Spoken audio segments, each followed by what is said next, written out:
or fixed around the six-pointed star, the Star of David, and each of the 6 points has one of up to 22 numbers. The numbers that reside on the point are determined by your name. Okay, so this is effectively your name numerology, or the Mosis name numerology. The Mosis name numerology is based around Semitic Hebrew, which is a blending of Central Asian, Tibetan, Chinese, Indian, Sanskrit, and Egyptian wisdom traditions, where we're looking essentially at the Tibetan language, which would stimulate the formative fields, blending with the Chinese language, which would activate the meridians, and the Sanskrit language, which would activate the chakras. And these three languages then funnel through with the founding father of the Hebrew faith, Abraham, and his consort Saraswati. Abraham was actually a Brahmin, so at the time when he moved into the Middle East, he was actually a Sanskrit Brahmin, so he actually took through all those wisdom traditions, and about 1800 years BC, his offspring, Jacob, and his sons, including Joseph,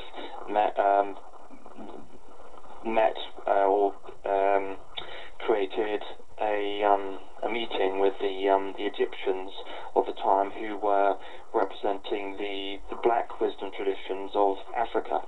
Not commonly understood is that the Egyptians up until about 1800 BC were actually black, and it was at this point, 1800 BC, that Jacob and sons and the Hebrews, the traditional Hebrews, fused and started to intermarry with the Egyptian wisdom traditions based in Egypt, and basically for 500 years they intermarried, the Hebrews and the African wisdom traditions, and the upshot of it was 500 years later, 1300 years BC, you had the Pharaoh Akhenaten and his consort Nefertiti.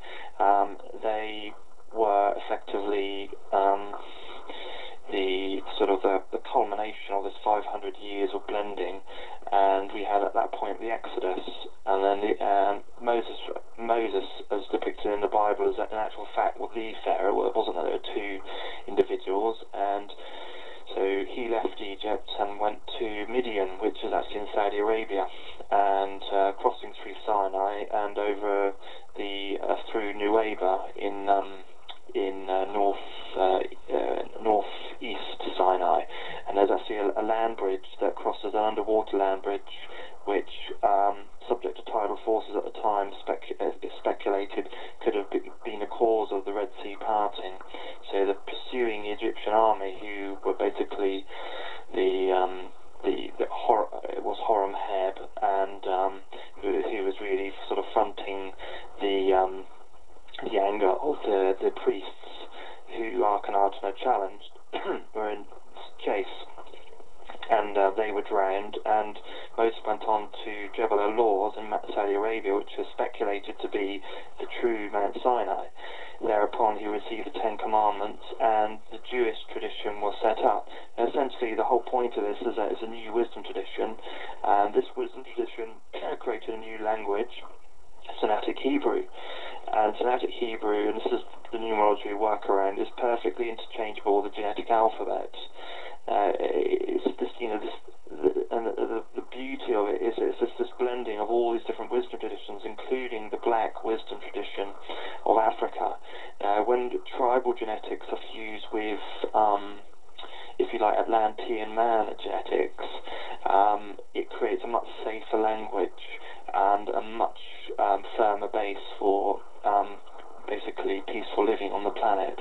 So 22 letters in the Semitic Hebrew alphabet, 22 letters in the genetic alphabet. There are 22 protogenic amino acids, which through protein tissue biogenesis creates the organs and tissues of your body. Now, every one of these 22 numbers in their alphabet is interchangeable with an amino acid. So what we do is effectively, using this language, we take your name, and using the six-pointed star, which is effectively a cross-section of the fixed Mer Ka Ba, or the Mer Ka Ba itself,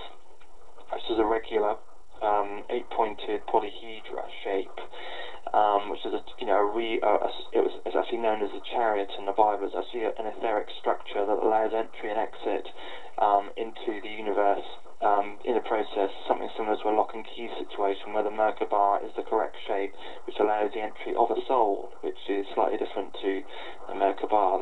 The soul needs a vehicle to enter the universe and exit, and there's gradually a period of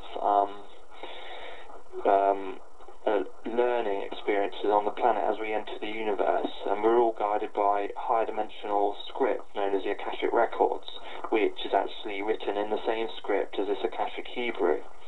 So your particular part in the script is acted out in a number of lifetimes, and you gradually pick up experiences in a certain quantity of the 22 divine qualities of this alphabet. So the Mer Ka Ba serves to, the fixed part of the Mer Ka Ba serves to step down specific frequencies from the implicate order, from the Akashic Records, into your life, into your local time-space continuum. And the idea is they've set up your potential in life. So, and then essentially you go about engaging with these potentials on the fixed Mer Ka Ba, normally unconsciously, but with the soul contract you can do it more and more consciously, because I'm using this numerology. It makes it very, very accurate. So effectively you start engaging with these potentials which are set up on the 6 outer points of the star.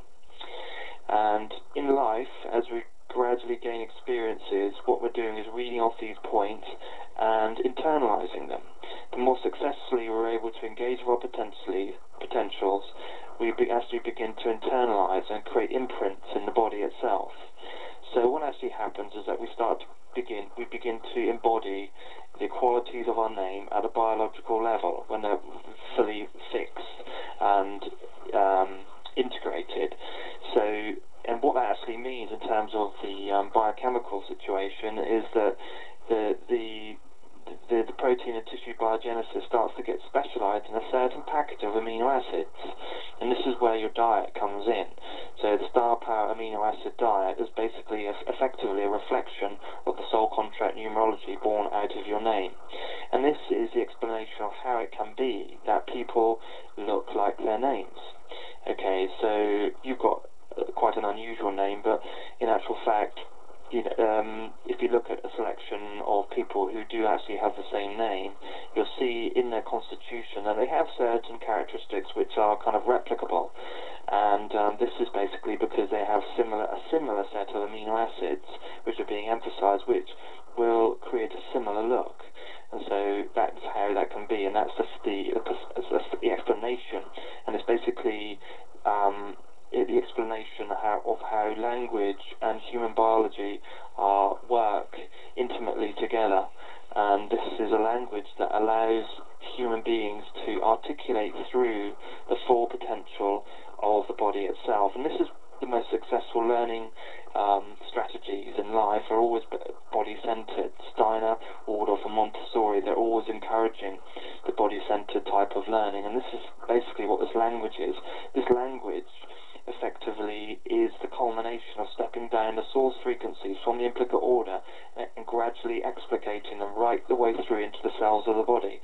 Where the other languages such as Tibetan, Sanskrit, well, let's take Chinese actually as an example. Chinese is literally stimulating the meridians, so it's a meridian-based language.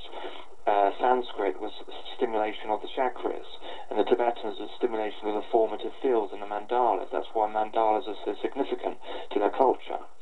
But with this language, we're literally stepping the frequencies all the way through, from source through the 0-point field, and stepping them down right the way through into the body in one fell swoop through this language, through utterances of these particular keys. Now, I want to emphasize this.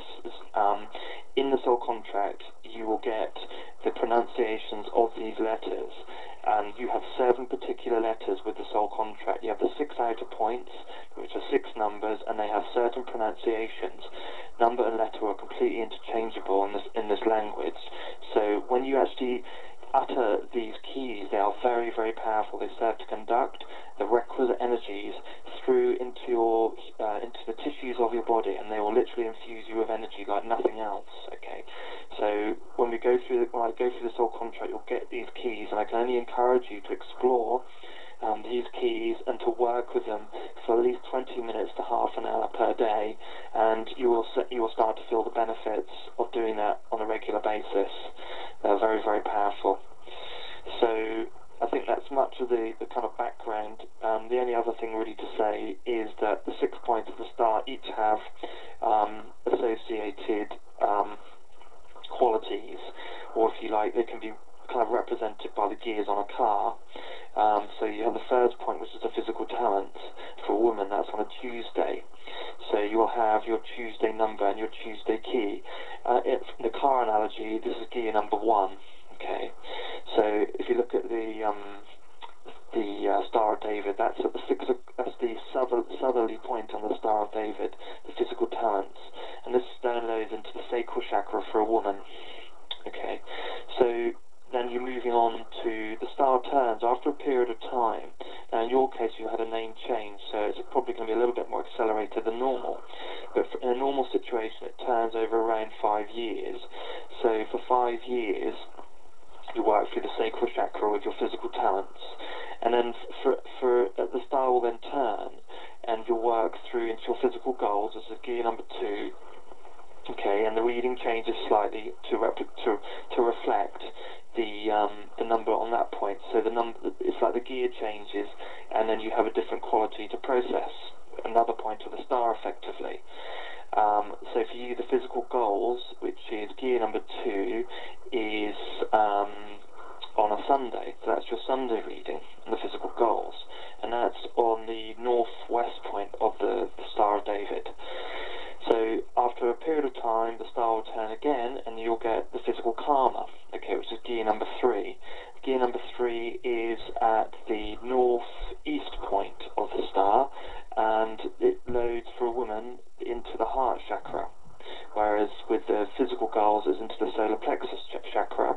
It now moves into the heart chakra in gear number 3, okay, which is where your physical karma quality is processed. So the physical karma is the gear number 3, and the point of this is to sort of to take away the good, bad, fire and brimstone aspect of karma. Karma is literally the gear 3. So if you imagine that in your life you're gradually stepping these frequencies down, and you're getting onto your 3rd gear, if the preceding frequencies haven't been embedded to the point where there's a specialization in the protein and tissue biogenesis, what it means is that the sequencing means that gear number 3 is going to be more of a handful, basically. And it's a little, also there's a certain temptation in life to access prematurely, because these fields are accessible prematurely. So you can access gear 3 before engaging with 1 and 2. So the strategy is to engage with gear number 1, physical talents, gear number 2, physical goals, and then gear number 3, physical karma. Don't try and engage with physical karma, and if you do, things are getting difficult in life. The idea is that you'll go back to your gear number 1. Engaging with gear number 3 is like stalling a car. You have to go through gear 1 and 2 first before you get to gear number 3. So that's what's called the Earth Triangle, which is kind of dictates your early life experiences, or the early life experiences of this name change. Then the dormant aspect of the star, the upwardly pointing point of the star, becomes active, and so for you start to work with spiritual talents. Spiritual talents is the brow chakra, okay, and that's the Monday point. So that's the gear number 4. Gear number 5 is your spiritual goals, and that's the base chakra, and that's Wednesday, the Wednesday reading. Beg your pardon, I should have mentioned that spiritual talents is at the southwest corner of the star, and then spiritual goals is at the north point of the star, and then the southeast point, which is the gear number 6, is spiritual karma, and the spiritual karma is processed through the throat chakra, okay. idea is that all these qualities are infused into the body and internalized, and you can do that with all the colors that I give you in the reading and all the biological and nutritional aspects of the reading, and that can support you. And then if you do that, it's like you will clear a path to the Mer Ka Ba, which is the highest structure that you can refer to. So the idea is that if you internalize the qualities of the soul contract into to the point that the protein and tissue and the amino acid concentrations are altered to reflect the name numerology, it means that a path is then being cleared to read directly off the Mer Ka Ba. Okay, so, and if you work with the keys and work with the colours, what effectively you're doing is clearing a direct path from source right the way through to your body. There's no intermediary languages. You're not needing to work through the meridians or the chakras or the formative fields. You go direct through to the body with this language, with this reading. Okay, so it's very, very powerful, very, very direct, and it's basically reading of our times. It's, you know, this is a time of spiritual renaissance on the planet, and this is the most powerful way that I'm aware of that allows you to take complete mastery, reclaim all your power, reclaim all your mastery back to the point where you're starting to engage with the chariot and the Mer Ka Ba once again. So yeah, so that's the background. So the 6 points, they all marry together, and effectively you then start to process through the soul destiny quality, which is the point number 7, the gear number 7. And the soul destiny quality is what you hand back to your soul, because you're a personality set up by your soul. But this is the point where you and your soul start to commune, and you hand this quality back to your soul for its own growth and evolution. And as I mentioned before, there are a series of lessons and qualities for every soul to engage with and learn and grow by, and these are simply like a script in a divine play. The Sanskrit, the Vedic texts talk about the Leela. So, and it's literally that you have a soul destiny quality which you fashion, and you then hand that back to your soul for its own higher growth and evolution. And depending on the number, it can actually mean a full soul consciousness situation where the soul and personality get blended and are fully merged. And there are 3 types of resurrection described in the Mosis Numerology. You have the self-realization, you have the Christ consciousness, and you have the ascension. You have 3 separate numbers, and so for some people that is a potential, but not for everybody. Okay, so it's a gradual maturing process on the planet. So